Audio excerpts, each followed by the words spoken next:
আধার card আছে, আর সেই আধার কার্ডে কিন্তু একটা জিমেল আইডি লগ ইন করতে হয়। হয়তো আমাদের অনেকের এই জিমেল আইডি লগ ইন করা নেই, তাহলে কিন্তু প্রত্যেকেরই করতে হবে, এবং সেটা এখন সরকার নির্দেশ দিয়েছে যে সেটা ফ্রিতে আপনি করতে পারবেন। তো আপনি কিভাবে ফ্রিতে আপনার বাড়িতে বসে আপনার হাতে থাকা এই ফোনটা দিয়ে জিমেল আইডি লগ ইন করবেন, সেটা আজকের এই ভিডিওতে আমি দেখাবো। চ্যানেলে যদি নতুন হয়ে থাকেন প্লিজ চ্যানেলটা সাবস্ক্রাইব করে রাখবেন। চলুন সেই সেটিংসটা আমি একবার দেখাই। দেখুন, প্রথমে কি করব, আমি এই যে আধার অ্যাপসটাকে ওপেন করব। আধার অ্যাপসটা ওপেন করার সাথে সাথে এখানে আমার বায়োমেট্রিক চাইছে, আমি বায়োমেট্রিকটা দেবো। দেওয়ার পরে আমার অ্যাপসটা খুলে যাবে। এখন এই যে আধার অ্যাপসটা কিভাবে আপনি সাইন আপ করবেন বা আধার কার্ড নাম্বার দিয়ে এইরকম পুরো রেডি করে আনবেন, তার একটা ভিডিও কিন্তু আমার এই চ্যানেলে আমি আগে থেকে দিয়ে রেখেছি। তো আপনি সেখান থেকে দেখে নেবেন যে কিভাবে আপনি এরকম একটা অ্যাপসটাকে আধার কার্ড দিয়ে পুরো সাইন আপ করে রাখবেন। তো এখন আমার সাইন আপ করা আছে। তো এবার কি করে দেখুন, এখন আমার আধার কার্ডটাও দেখাচ্ছে। তো এখান থেকে আমি কি করব, আমার আধার কার্ডের জিমেল আইডিটা আপডেট করে নেব। তো আমি এখানে কি করে সার্ভিস অপশনে চলে যাব। সার্ভিস অপশনে যাওয়ার পর এখানে দেখুন ইমেল আইডি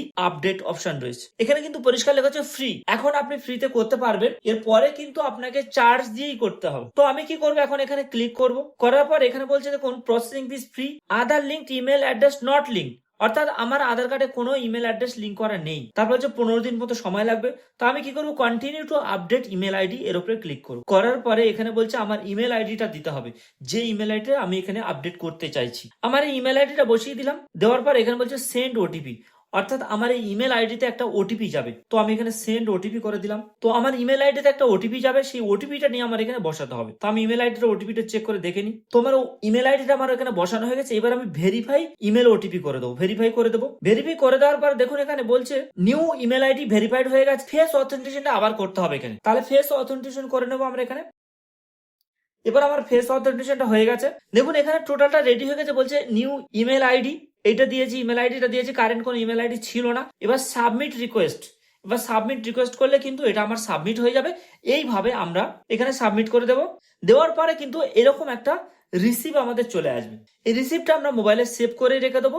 এইভাবে আপনারা আপনাদের মোবাইলে প্রত্যেকে নিজের হাতের মোবাইল দিয়ে আপনি আপনার আধার কার্ডের জিমেল আইডিটা আপডেট করতে পারবেন। তো বন্ধুরা, ভিডিওটা কেমন লাগলো অবশ্যই কমেন্ট করে জানাবেন। আর যদি আপনাদের এই ভিডিওটা কোনো কাজে আসে তাহলে অবশ্যই চ্যানেলটাকে একটা সাবস্ক্রাইব করে রাখবেন। ততক্ষণে ভালো থাকুন, সুস্থ থাকুন, দেখা হবে পরবর্তী কোনো ভিডিও।